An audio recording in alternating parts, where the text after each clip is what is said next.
Online class റൂമിലേക്ക് എല്ലാവർക്കും സ്വാഗതം. നമ്മുടെ ക്ലാസ് റൂമിൽ പ്രധാനമായിട്ടും നമ്മുടെ +2 എക്കണോമിക്സിലെ പാഠഭാഗങ്ങൾ ഡിസ്കസ് ചെയ്യുന്നു. കൂടെ +1 ഇംപ്രൂവ്മെൻറ്റ് എക്സാമിനേഷൻ മുന്നിൽ കണ്ടുകൊണ്ട് +1ലെ പാഠഭാഗങ്ങളും കാര്യമായിട്ട് ഡിസ്കഷൻ നടത്തിക്കൊണ്ടിരിക്കുകയാണ്. ഇന്ന് നമ്മൾക്ക് ക്ലാസ് റൂമിൽ ചർച്ച ചെയ്യേണ്ടത് +1 ഇന്ത്യൻ ഇക്കോണമിയിലെ 9ാമത്തെ chapter environment and sustainable development എന്ന് പറയുന്ന ഈ ചാപ്റ്റർ വളരെ പ്രസക്തമായിട്ടുള്ളൊരു ചാപ്റ്ററാണ്. വലിയ മാർക്കിനുള്ള ചോദ്യങ്ങളൊക്കെ പല പ്രാവശ്യവും ക്വസ്റ്റ്യൻ പേപ്പറിൽ ഉൾപ്പെട്ടിട്ടുള്ള ഒരു ചാപ്റ്റർ കൂടിയാണത്. അപ്പോൾ എക്സാം പോയിൻ്റ് ഓഫ് വ്യൂവിൽ വലിയ വെയിറ്റേജ് ഉള്ള ഒരു ചാപ്റ്ററാണ് എൻവയോൺമെൻറ്റ് ആൻഡ് സസ്റ്റൈനബിൾ ഡെവലപ്മെൻറ്റ് എന്ന് പറയുന്നത്. റീസെൻ്റായിട്ട് വളരെയധികം ചർച്ച ചെയ്യപ്പെടുന്ന ഓരോ രാജ്യവും ഡെവലപ്മെൻറ്റ് സ്ട്രാറ്റജീസിൽ ഈ സസ്റ്റൈനബിൾ ഡെവലപ്മെൻറ്റ് എന്ന് പറയുന്നതിന് വലിയ പ്രാധാന്യം കൊടുത്തുകൊണ്ട് അവരുടെ ഡെവലപ്മെൻറ്റ് സ്ട്രാറ്റജീസൊക്കെ മുന്നോട്ട് കൊണ്ടുപോകുന്ന ഒരു കാലഘട്ടം കൂടിയാണ്. അപ്പോൾ അവിടെ എന്താണ് സസ്റ്റൈനബിൾ ഡെവലപ്മെൻറ്റ്, അതിൻ്റെ സ്ട്രാറ്റജിക്ക് എന്തൊക്കെ പോളിസികളും പ്രോഗ്രാമുകളുമാണ് നടപ്പിലാക്കേണ്ടത്, അവിടെ എത്ര കണ്ടാണ് അവിടുത്തെ വിഭവങ്ങൾ ഉപയോഗിക്കേണ്ടത്, അങ്ങനെ വ്യത്യസ്ത തരം റിസോഴ്സസിനെ കുറിച്ചും ഒക്കെയാണ് ആ ചാപ്റ്ററിൽ വിശദമായിട്ട് ചർച്ച ചെയ്തു പോകുന്നത്. നമുക്ക് ആ ചാപ്റ്റർ ഒന്ന് കണ്ടു നോക്കാം. അതിനു മുന്നേ മുൻ വർഷങ്ങളിൽ എത്ര കണ്ട് ചോദ്യങ്ങൾ ഉണ്ടായിട്ടുണ്ട്, ഏതൊക്കെ തരത്തിലാണ്, അതിൻ്റെ സ്വഭാവം എന്താണ്, അതൊക്കെ നമുക്ക് ആ ക്വസ്റ്റ്യൻ വെച്ചുകൊണ്ട് തന്നെ നമുക്കിവിടെ ഒന്ന് പരിശോധിക്കാം. നിങ്ങളത് കണ്ടു നോക്കുക. അതിനുശേഷം ഈ ചാപ്റ്ററിലെ പ്രധാനപ്പെട്ട ഭാഗങ്ങളൊക്കെ നമുക്കിവിടെ പ്രസൻറ്റ് ചെയ്യാം. മുന്നേ നമ്മൾ ഡിസ്കസ് ചെയ്തതാണ്, അതൊന്നുകൂടി നമുക്ക് കണ്ട് എന്നിട്ട് നമ്മുടെ വർക്കുകളിലേക്കായിട്ട് പോകാം. എൻവയോൺമെൻറ്റ് ആൻഡ് സസ്റ്റൈനബിൾ ഡെവലപ്മെൻറ്റ് എന്ന് പറയുന്ന ഈ 9ാമത്തെ ചാപ്റ്ററിൽ ഒരു ക്വസ്റ്റ്യൻ, വൺ വേർഡ് ക്വസ്റ്റ്യൻ കണ്ടിട്ടുണ്ട്. A system of farming that restores, maintains and enhance ecological balances.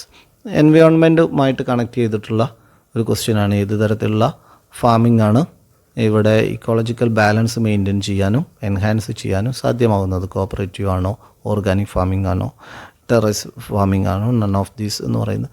നമുക്ക് എൻവയോൺമെൻറ്റ് അതിൻ്റെ ഫങ്ഷൻസും അതിൻ്റെ കാര്യങ്ങളൊക്കെ പറയുന്നിടത്ത് കാര്യമായിട്ട് ഇതൊക്കെ പറയുന്നുണ്ട്. മറ്റൊരു വലിയ മാർക്കിനുള്ള ക്വസ്റ്റ്യൻ കണ്ടത്, ഈ ചാപ്റ്ററിൽ നിന്ന് പലപ്പോഴും വലിയ മാർക്കിനുള്ള ചോദ്യങ്ങൾ പ്രതീക്ഷിക്കേണ്ടതാണ്. Define sustainable development, explain the various strategies for sustainable development. ഇപ്പോൾ സസ്റ്റൈനബിൾ ഡെവലപ്മെൻറ്റ് എന്ന് പറയുന്നത് ഡിഫൈൻ ചെയ്യാൻ പറയുന്നു. അതിൻ്റെ സസ്റ്റൈനബിൾ ഡെവലപ്മെൻറ്റിൻ്റെ ഡിഫറൻറ്റ് സ്ട്രാറ്റജീസ് എന്തൊക്കെയാണ് എന്നുള്ളത് ഇവിടെ നിന്ന് പലപ്പോഴും ഈ ഭാഗത്തു നിന്ന് വലിയ മാർക്കിനുള്ള ക്വസ്റ്റ്യൻസ് ഉണ്ടാവാറുണ്ട്. മറ്റൊരു ക്വസ്റ്റ്യൻ പേപ്പറിൽ കണ്ടത് ഇങ്ങനെ ഒരു ക്വസ്റ്റ്യനാണ്. The developmental activities in India have exerted high pressure on environment, right the functions of environment. 4 mark അതാണ്, എൻവയോൺമെൻറ്റിൻ്റെ ഫങ്ഷൻസ് എഴുതാൻ. Analyse how the development activities becomes a burden to the above mention functions. അപ്പോൾ ഇവിടെ development activities എങ്ങനെയാണ് ഈ എൻവയോൺമെൻറ്റിൻ്റെ ഫങ്ഷൻസിന് തടസ്സം നിൽക്കുന്നത്. അപ്പോൾ ആ ശാസ്ത്രീയമായ രീതിയിലുള്ള ആ പ്രവർത്തനങ്ങളെക്കുറിച്ച് നമ്മുടെ ചുറ്റുവട്ടങ്ങളിൽ നിന്ന് കിട്ടാവുന്ന, നമ്മൾ കണ്ടെത്തുന്ന, ഇപ്പോൾ അതൊരു ജനറലായിട്ടുള്ള ഒരു കൺസെപ്റ്റ് കൂടിയാണ്. അതിനനുസരിച്ച് തന്നെ നമുക്കതിനെ പോയിൻ്റ് ഔട്ട് ചെയ്യാൻ തരണം. മറ്റൊരെണ്ണം, point out any 4 priority environmental issue identified in India. അല്ലേ, ഇന്ത്യയിലെ ഏറ്റവും മുൻഗണന നൽകേണ്ട പരിസ്ഥിതി പ്രശ്നങ്ങളിൽ 4 ചൂണ്ടിക്കാണിക്കുക. നമ്മുടെ ചുറ്റുവട്ടങ്ങളിൽ തന്നെ, നമ്മുടെ നാട്ടിൻപുറങ്ങളിൽ തന്നെ കാണുന്ന പ്രധാനപ്പെട്ട ഇഷ്യൂസൊക്കെ നമുക്കിപ്പോൾ പെട്ടെന്ന് ഉണ്ടായിക്കൊണ്ടിരിക്കുന്ന വെള്ളപ്പൊക്കവും അല്ലെങ്കിൽ വരൾച്ചയും, അല്ലേ, ഇത് രണ്ടും നമ്മൾ ഫേസ് ചെയ്യുന്നുണ്ട്. അതുപോലെ തന്നെ മറ്റു പ്രയാസങ്ങളായിട്ടുള്ള ഉരുൾപൊട്ടൽ, മണ്ണിടിച്ചിൽ, അങ്ങനെ പറയുന്ന കാര്യങ്ങൾ, ഇതെല്ലാം കൂടി കണക്ട് ചെയ്തിട്ട് ഈ ക്വസ്റ്റ്യനെ നമുക്ക് ആൻസർ ചെയ്യാൻ സാധിക്കും. പിന്നീട് ഒരു ക്വസ്റ്റ്യൻ ഇതായിരുന്നു, identify the important factors responsible for land degradation. Land ഡീഗ്രഡേഷന് കാരണമാകുന്ന ഫാക്ടേഴ്സ് എന്തൊക്കെയാണെന്നുള്ളതാണ്. അത് ഈ എൻവയോൺമെൻറ്റ് എന്ന് പറഞ്ഞ ആദ്യ ഭാഗങ്ങളിൽ തന്നെ അതിനെക്കുറിച്ച് ആ ചാപ്റ്ററിലെ പറഞ്ഞു പോകുന്നുണ്ട്. പിന്നെ ഇതുപോലെ 8 മാർക്കിൻ്റെ ഒരു ക്വസ്റ്റ്യൻ ഇതായിരുന്നു, environment and sustainable development are interconnected. The environment issue arises due to the developmental activities in the country which directly threatens India's environment, explain. അവിടെ ഹിൻസ് തന്നിരിക്കുകയാണ്. Sustainable development, India's environment, global warming, ozone depletion, pollution, ഇതിനൊക്കെ connect ചെയ്തിട്ട് വേണം അവിടെ എഴുതാൻ. ഇപ്പോൾ നേരത്തെയും ഇതുപോലുള്ള ക്വസ്റ്റ്യൻ തന്നെയാണ് നമ്മൾ കണ്ടത്, എൻവയോൺമെൻറ്റ് ആൻഡ് സസ്റ്റൈനബിൾ ഡെവലപ്മെൻറ്റ് എന്ന് പറയുന്നതിൽ.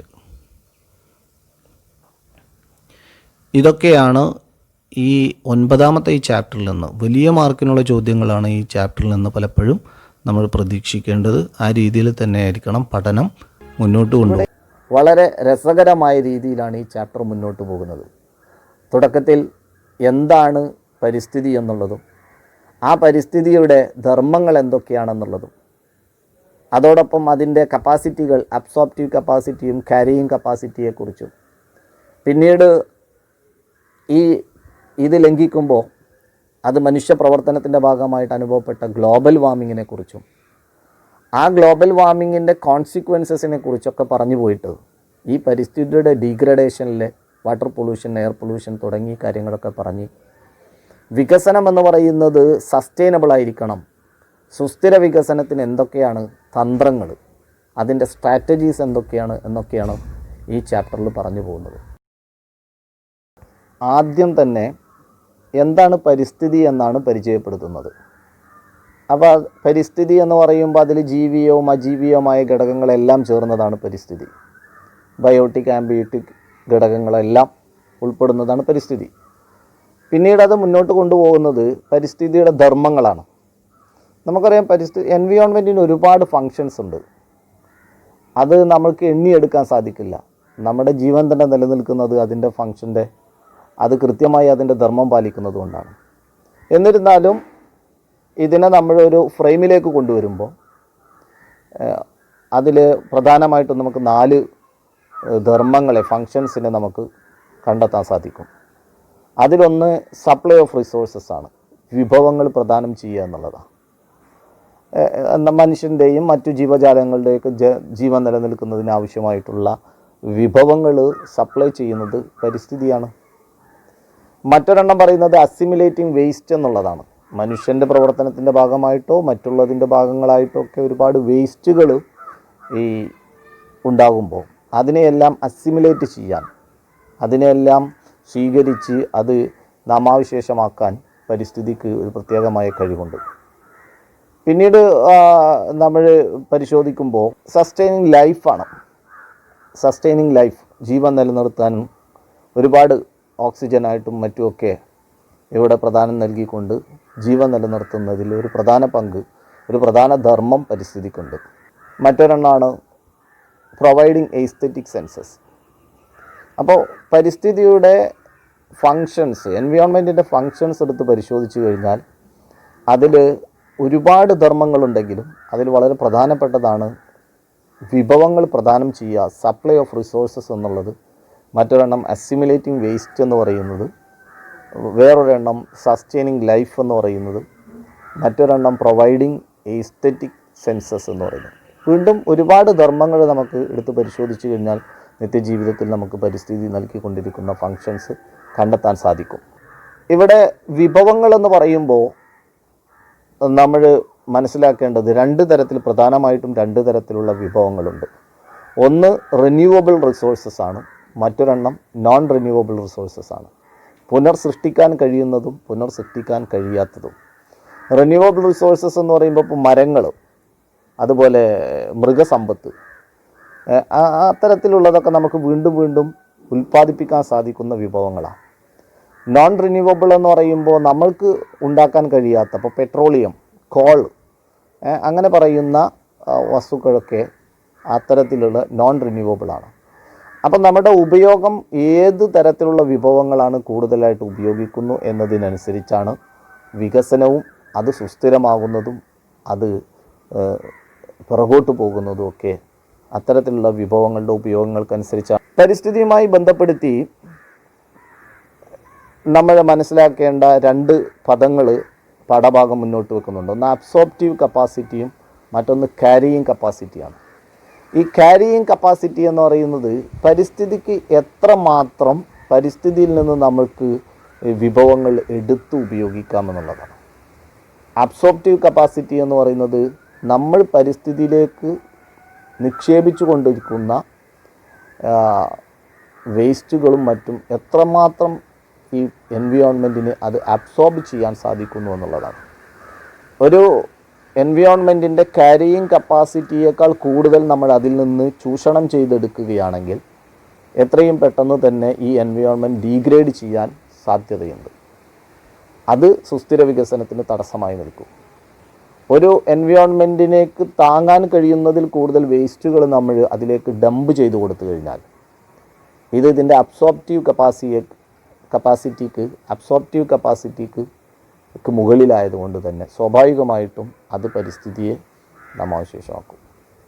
ഇതിൻ്റെയൊക്കെ തുടർച്ചയായിട്ടാണ് നമ്മൾ ഇന്ന് ചർച്ച ചെയ്തുകൊണ്ടിരിക്കുന്ന ഗ്ലോബൽ വാർമിംഗ് എന്ന് പറയുന്ന ആഗോളതാപനവുമായി ബന്ധപ്പെടുത്തി gradually increase the average temperature of earth, that is global warming. പതിയെ പതിയെ ഭൂമിയിലെ ടെമ്പറേച്ചർ പതുക്കെ അത് വർദ്ധിച്ച് പിന്നെ അത് ക്രമാതീതമായിട്ട് അത് വർദ്ധിക്കുന്നതിൻ്റെ ഭാഗമായിട്ട് ഭൂമിയിലെ ജീവജാലങ്ങൾക്ക് ഭീഷണി നേരിട്ടുകൊണ്ടിരിക്കുന്നൊരവസ്ഥ. ഒരുപാട് ആഗോള സമ്മേളനങ്ങൾ, ഒരുപാട് കോൺഫറൻസുകളൊക്കെ ഈ ഗ്ലോബൽ വാർമിങ്ങുമായി റിലേറ്റഡ് ആയിട്ടുള്ള ഒരുപാട് കോൺഫറൻസുകൾ അതിൽ നമുക്ക് ശ്രദ്ധിക്കപ്പെടാം. ജപ്പാനിലെ ക്യോട്ടോ പ്രോട്ടോക്കോളുകൾ, അതുപോലെ ഡെൻമാർക്കിലെ കപ്പൻഹാഗൻ കോൺഫറൻസ്, അതുപോലെ കാനഡയിൽ വെച്ച് നടന്ന കോൺഫറൻസുകൾ, ഇതൊക്കെ ഈ ആഗോളതലത്തിൽ അന്തരീക്ഷത്തിലേക്ക് പുറന്തള്ളിക്കൊണ്ടിരിക്കുന്ന മാലിന്യങ്ങളെ പിടിച്ചു നിർത്തുന്ന തരത്തിൽ എല്ലാ രാജ്യങ്ങളും, വികസിത രാജ്യങ്ങളും വികസ്വര രാഷ്ട്രങ്ങളും ഒരുപോലെ ശ്രദ്ധിക്കേണ്ടതിൻ്റെ പ്രാധാന്യം വിളിച്ചോദിക്കുന്ന കോൺഫറൻസുകളാണ്. അതൊക്കെ ഈ പാഠഭാഗങ്ങളിലൂടെ ചർച്ച ചെയ്തു പോയിക്കൊണ്ടിരിക്കുന്നുണ്ട്. ഈ ഗ്ലോബൽ വാർമിങ് അതിൻ്റെ പരിണിത കോൺസിക്വൻസസ് എന്ന് പറയുമ്പോൾ ഈ ധ്രുവപ്രദേശങ്ങളിലുള്ള മഞ്ഞുമലകളൊക്കെ ഉരുകി അത് സമുദ്രത്തിലേക്ക്, ജലനിരപ്പുകളിലേക്ക് എത്തി, സമുദ്ര ജലനിരപ്പ് ഉയർന്ന് തീരപ്രദേശങ്ങളിലൊക്കെ പ്രളയം സൃഷ്ടിച്ച് കുടിവെള്ളങ്ങളെല്ലാം മലിനമാക്കി, അതോടൊപ്പം സമുദ്രത്തിലെ സൂക്ഷ്മജീവികളും മറ്റു മത്സ്യങ്ങൾക്കൊക്കെ അതിൻ്റെ ജീവനെ ഭീഷണിയാക്കുന്ന, അതോടൊപ്പം മനുഷ്യരിലും മറ്റു ജന്തുക്കളിലും അമിതമായ ചൂടിൻ്റെ ഭാഗമായിട്ട് ഉണ്ടാകുന്ന ചർമ്മരോഗങ്ങളും മറ്റും ഒക്കെ ഗ്ലോബൽ വാർമിങ്ങിൻ്റെ കോൺസിക്വൻസസ് ആയിട്ട് നമുക്ക് കണ്ടെത്താൻ സാധിക്കും. പരിസ്ഥിതിയും പരിസ്ഥിതിയുടെ ധർമ്മങ്ങളും അതിൻ്റെ അബ്സോർപ്റ്റീവ് കപ്പാസിറ്റിയെയും ക്യാരിയിങ് കപ്പാസിറ്റിയും ഒക്കെ ചർച്ച ചെയ്തതിന് ശേഷം അതിനെയൊക്കെ ലംഘിക്കുമ്പോൾ ഈ പരിസ്ഥിതിയുടെ മേലിൽ വികസനം എന്ന ഒരൊറ്റ കാഴ്ചപ്പാട് മാത്രം വെച്ചുകൊണ്ട് പരിസ്ഥിതിയെ പരിഗണിക്കാതെ വികസന തന്ത്രങ്ങൾ മെനയുമ്പോൾ അനുഭവപ്പെടുന്ന ഗ്ലോബൽ വാർമിങ്ങും ആ ഗ്ലോബൽ വാർമിങ്ങിൻ്റെ ഭാഗമായിട്ടുണ്ടാകുന്ന കോൺസിക്വൻസസും ഒക്കെ ഈ ചാപ്റ്ററിലെ ആദ്യ ഭാഗങ്ങൾ പറഞ്ഞു പോവുകയാണ്. എന്നാൽ അതിനെ എങ്ങനെ മറികടക്കാമെന്നതാണ് രണ്ടാമത്തെ ഭാഗം പ്രധാനമായിട്ടും പോയിൻ്റ് ഔട്ട് ചെയ്യുന്നത്. നമ്മളെല്ലാം നിത്യജീവിതത്തിൽ ഓരോ രാജ്യങ്ങളും അവരവരുടെ വികസന സങ്കല്പങ്ങളിൽ കൊണ്ടുവരേണ്ട കുറേ ഘടകങ്ങളെ കൂടി ഊന്നൽ നൽകിക്കൊണ്ടാണ് ഈ ചാപ്റ്ററിൻ്റെ അവസാന ഭാഗം എന്താണ് സുസ്ഥിര വികസനം, സസ്റ്റൈനബിൾ ഡെവലപ്മെൻറ്റ് എന്ന് പറയുന്നത് എന്താണ്, അത് എങ്ങനെ നേടാൻ സാധിക്കും എന്നതാണ് ഇതിൽ ചർച്ച ചെയ്യുന്നത്. വലിയ മാർക്കിന് ചോദ്യങ്ങളായിട്ട് പല പ്രാവശ്യവും പരീക്ഷയുടെ കാഴ്ചപ്പാടിൽ ഈ ഭാഗത്തു നിന്നുണ്ടായിട്ടുണ്ട്. അതോടൊപ്പം നമ്മുടെ പൊതുജീവിതത്തിൽ, ഒരു വ്യക്തി ജീവിതത്തിലും ഒരു രാജ്യത്തിൻ്റെ വികസന തന്ത്രങ്ങളിലുമൊക്കെ ഉൾപ്പെടുത്തേണ്ട കുറേ ഘടകങ്ങളാണ് ഈ ഭാഗത്ത്. അപ്പോൾ സസ്റ്റൈനബിൾ ഡെവലപ്മെൻറ്റ് എന്ന് പറയുന്ന, വികസനം എന്ന് പറയുന്നത് മാത്രമായിരിക്കരുത് അജണ്ട. ഇന്നത്തെ ആവശ്യപൂർത്തീകരണത്തിന് വേണ്ടി പരിസ്ഥിതിയെ വ്യാപകമായി ആക്രമിച്ച് അവിടുത്തെ വിഭവങ്ങളെല്ലാം എടുത്ത് ഉപയോഗിച്ച് ഇന്ന് ഒരു വികസന കാഴ്ചപ്പാടുണ്ടാക്കി അടുത്ത ഒരു തലമുറയ്ക്ക് അവരുടെ ആവശ്യങ്ങൾക്ക് മുന്നിൽ പകച്ചു നിൽക്കേണ്ട ഒരവസ്ഥ ഉണ്ടാകുമ്പോൾ അത് സുസ്ഥിര വികസനമല്ല. അപ്പോൾ അങ്ങനെയാകുമ്പോൾ ഉപയോഗിക്കുന്ന വിഭവങ്ങൾ പുനർസൃഷ്ടിക്കാൻ കഴിയുന്ന വിഭവങ്ങളെ അമിതമായിട്ട് ആശ്രയിക്കണം. നോൺ റിന്യൂവബിൾ റിസോഴ്സസ് എന്ന് പറയുന്ന പുനർസൃഷ്ടിക്കാൻ കഴിയാത്ത വിഭവങ്ങൾ വളരെ കരുതലോടുകൂടി ഉപയോഗിക്കുകയും വേണം. എന്തൊക്കെ തന്ത്രങ്ങളായിരിക്കണം സുസ്ഥിര വികസനത്തിന് വേണ്ടി ഒരു രാജ്യം മുന്നോട്ട് വെക്കേണ്ടത് എന്നത് ഈ പാഠഭാഗത്തിൻ്റെ അവസാനത്തിൽ പറഞ്ഞു പോകുന്നുണ്ട്. അതിലേറ്റവും പ്രധാനമായത് ഇത് തന്നെയാണ്. പുനർസൃഷ്ടിക്കാൻ കഴിയുന്ന വിഭവങ്ങൾ അമിതമായിട്ട് അത്തരം വിഭവങ്ങളെ ആശ്രയിച്ച് പുനർസൃഷ്ടിക്കാൻ കഴിയാത്ത നോൺ റിന്യൂവബിൾ ആയിട്ടുള്ള റിസോഴ്സസുകളെ പരമാവധി വളരെ സൂക്ഷിച്ച് ഉപയോഗപ്പെടുത്തണം. ഒന്നാമത് അതാണ് ശ്രദ്ധിക്കേണ്ടത്. എന്ന് പറഞ്ഞു കഴിഞ്ഞാൽ എനർജി, ഊർജ്ജമാണ് വളരെ പ്രധാനപ്പെട്ട ഒരു വിഭവമായിട്ട്. ഊർജ്ജത്തിൻ്റെ ഉപയോഗത്തിന് വേണ്ടി ഈ ഹൈഡ്രൽ പ്രോജക്റ്റുകൾ, മേജർ ഹൈഡ്രൽ പ്രോജക്റ്റുകളെ മാത്രം ആശ്രയിച്ച് തെർമൽ പ്രോജക്റ്റുകളും ആറ്റോമിക് പ്രോജക്റ്റുകളൊക്കെ ആശ്രയിക്കുമ്പോൾ പെട്രോളിയം, കെറസിനും ഡീസലും കോളും ഒക്കെ പരമ്പരാഗതമായിട്ടുള്ള ഊർജ്ജ സോഴ്സുകൾ അമിതമായിട്ട് ആശ്രയിക്കുമ്പോൾ അത് നോൺ റിന്യൂവബിൾ ആയിട്ടുള്ള റിസോഴ്സസ് ആണ്. എന്നാൽ റിന്യൂവബിൾ ആയിട്ടുള്ള റിസോഴ്സസുകൾ പുതിയ സാങ്കേതികവിദ്യയുടെ പശ്ചാത്തലത്തിൽ സൗരോർജ്ജം, മിനി ഹൈഡ്രൽ പ്രോജക്റ്റുകൾ, അതുപോലെ വിൻഡ് പ്രോജക്റ്റുകൾ, അല്ലേ, കാറ്റാടി യന്ത്രങ്ങളിൽ നിന്നൊക്കെ വൈദ്യുതി ഉൽപ്പാദിപ്പിക്കുക, സൂര്യപ്രകാശത്തിൽ നിന്ന് വൈദ്യുതി ഉൽപ്പാദിപ്പിക്കാൻ തുടങ്ങിയിട്ടുണ്ട്. അതുപോലെ വേലിയിറക്കങ്ങൾ, ടൈഡൽ പ്രോജക്റ്റുകൾ, ഹൈഡൽ പ്രോജക്റ്റുകൾ, മിനി ഹൈഡ്രൽ പ്രോജക്റ്റുകൾ, അതുപോലെ ബയോഗ്യാസുകൾ. ഇത്തരത്തിൽ ഊർജ്ജത്തിന് വേണ്ടി ഇത്തരത്തിലുള്ള പരമ്പരാഗതമായ ഊർജ്ജ വിഭവങ്ങൾക്ക് അപ്പുറം കൺവെൻഷണൽ സോഴ്സസ് ഓഫ് എനർജി എന്ന് പറയുമ്പോൾ അതിൽ വരുന്നത് പെട്രോളും കോളും ഡീസലും അങ്ങനെ ഇലക്ട്രിസിറ്റിയൊക്കെ അതിലേക്ക് ഉൾപ്പെടുത്താം. എന്നാൽ നോൺ കൺവെൻഷനായിട്ടുള്ള പാരമ്പര്യേതര ഊർജ്ജമായിട്ടുള്ള പുത്തൻ സാങ്കേതികവിദ്യ ഉപയോഗിച്ചിട്ട് നമ്മൾ തന്നെ ഡെവലപ്പ് ചെയ്ത ഊർജ്ജ സ്രോതസ്സുകളാണ് ഈ സൂര്യനിൽ നിന്നും കാറ്റിൽ നിന്നും തിരമാലയിൽ നിന്നും അതുപോലെ ചെറിയ ചെറിയ വെള്ളച്ചാട്ടങ്ങളിൽ നിന്നൊക്കെ വൈദ്യുതി ഉൽപ്പാദിപ്പിച്ച് അത് ഉപയോഗപ്പെടുത്തുമ്പോൾ ഒരു രാജ്യത്തിന് സുസ്ഥിരമായ വികസനം നേടാം. പിന്നീട് സുസ്ഥിര വികസന കാഴ്ചപ്പാട് കാർഷിക മേഖലയിലേക്ക് എടുക്കുമ്പോൾ അവിടെ അമിതമായി രാസവളങ്ങളും കീടനാശിനികളും ഉപയോഗിച്ച് മണ്ണിൻ്റെ മൗലികമായ ഫലപുഷ്ടിയെയൊക്കെ നഷ്ടപ്പെടുത്തി അവിടെ ഒരു വേണ്ടതിൽ കൂടുതലായിട്ട് ഉൽപ്പാദിപ്പിക്കുക എന്ന് പറയുന്നത് ഒരു വികസന തന്ത്രമല്ല. കാർഷിക മേഖലയിൽ ഉൽപ്പാദന വർധനവ് മാത്രം ലക്ഷ്യമാക്കിയിട്ട് ഉൽപ്പാദനം നടത്തുമ്പോൾ സ്വാഭാവികമായിട്ടും അവിടെ അമിതമായിട്ട് രാസവളങ്ങളും കീടനാശിനികളും ഒക്കെ ഉപയോഗിക്കുകയാണ്. ഇത് മണ്ണും ആ മണ്ണിനോട് ചേർന്ന് കിടക്കുന്ന ജലവും അത് മനുഷ്യരിലേക്കും മറ്റുള്ളവരിലേക്കും എല്ലാം മറ്റു പല തരത്തിലുള്ള മാറാരോഗങ്ങൾക്കും അത് കാരണമാവുകയാണ്. അപ്പോൾ അവിടെ സുസ്ഥിര വികസനവുമായി ബന്ധപ്പെട്ട് ഒരു ജൈവ കൃഷി രീതി എന്ന് പറയുന്നതിലേക്ക് കാർഷിക മേഖലയിൽ ഒരു ജൈവ കൃഷിയിലേക്ക് മാറണം. ഓർഗാനിക് ഫാമിംഗ് എന്ന് പറയുന്നത് അവിടെ ജൈവ വളങ്ങളും ജൈവ കീടനാശിനികളൊക്കെ ഉപയോഗിച്ച് കൃഷി രീതിയിലേക്ക് മാറുക. അങ്ങനെയാകുമ്പോൾ കാർഷിക മേഖലയിൽ ഈ വിഷമയമായിട്ടുള്ള ഉൽപ്പന്നങ്ങൾ അത് ഉൽപ്പാദിപ്പിക്കൽ കുറയും, ഫലപുഷ്ടമായിട്ടുള്ള ഉൽപ്പന്നങ്ങളാവും. ജൈവ കൃഷിയിലൂടെ കിട്ടുന്നത് അത് ന്യൂട്രീഷ്യസ് ആണ്. അതോടൊപ്പം തന്നെ അതിൽ നിന്ന് മാരകമായിട്ടുള്ള രാസവസ്തുക്കൾ തെളിക്കാത്തത് കൊണ്ട് തന്നെ വിഷവിമുക്തമായിട്ടുള്ള പച്ചക്കറികളാണ്. അത് മനുഷ്യൻ്റെ ആരോഗ്യത്തെയും ഒരു സമൂഹത്തിൻ്റെ ആരോഗ്യത്തെ അത് സുസ്ഥിരപ്പെടുത്തും. അത്തരത്തിലുള്ള കാർഷിക മേഖലയിൽ സുസ്ഥിര വികസനം എന്ന സ്ട്രാറ്റജിയുമായി മുന്നോട്ട് പോകുമ്പോൾ അവിടെ ജൈവ കൃഷിയാണ് ഏറ്റവും ഉത്തമമായിട്ടുള്ളത് എന്നും ഈ ചാപ്റ്ററിൽ പറഞ്ഞു പോവുകയാണ്. ഇപ്പോൾ ഇവിടെ നമ്മൾ നടത്തിയത് മുൻ വർഷങ്ങളിലെ ചോദ്യങ്ങൾ, അത് ഈ എൻവയോൺമെൻറ്റ് ആൻഡ് സസ്റ്റൈനബിൾ ഡെവലപ്മെൻറ്റ് എന്ന് പറയുന്നതിൽ നിന്ന് എത്ര കണ്ട് ചോദ്യങ്ങൾ ഉണ്ടായിട്ടുണ്ട്, അതിൻ്റെ സ്വഭാവം, അത് ഏതൊക്കെ മേഖലകളിൽ നിന്നാണ്, ഇതൊക്കെ നമ്മൾ കണ്ടു കഴിഞ്ഞു. ഈ എൻവയോൺമെൻറ്റ് ആൻഡ് സസ്റ്റൈനബിൾ ഡെവലപ്മെൻറ്റ് എന്ന് പറയുന്നിടത്ത് എന്താണ് സസ്റ്റൈനബിൾ ഡെവലപ്മെൻ്റ് എന്നും അവിടെ റിസോഴ്സസ് ഉപയോഗിക്കുന്നതിനെക്കുറിച്ചും കരുതലോട് കൂടിയിട്ട് റിസോഴ്സസ് ഉപയോഗിക്കുന്നതിൻ്റെ പ്രാധാന്യത്തെക്കുറിച്ചും ഒക്കെ കാര്യമായിട്ട് പറഞ്ഞിട്ടുണ്ട്. ഇനി നിങ്ങൾ അതിലെ ക്വസ്റ്റ്യൻസ് ഏതൊക്കെയായിരുന്നു എന്ന് നമ്മളിവിടെ ഡിസ്കസ് ചെയ്തല്ലോ, അത് നോട്ടിലേക്കൊക്കെ പകർത്തി അതിലേക്ക് വാല്യൂ പോയിൻറ്റുകളൊക്കെ ചേർത്ത് വെക്കുക. ഇത് ഇന്ത്യൻ ഇക്കോണമിയിലെ സെക്കൻഡ് ലാസ്റ്റ് ചാപ്റ്ററാണ്. വളരെ ഇമ്പോർട്ടൻ്റ് ആയിട്ടുള്ളൊരു ചാപ്റ്ററാണ്.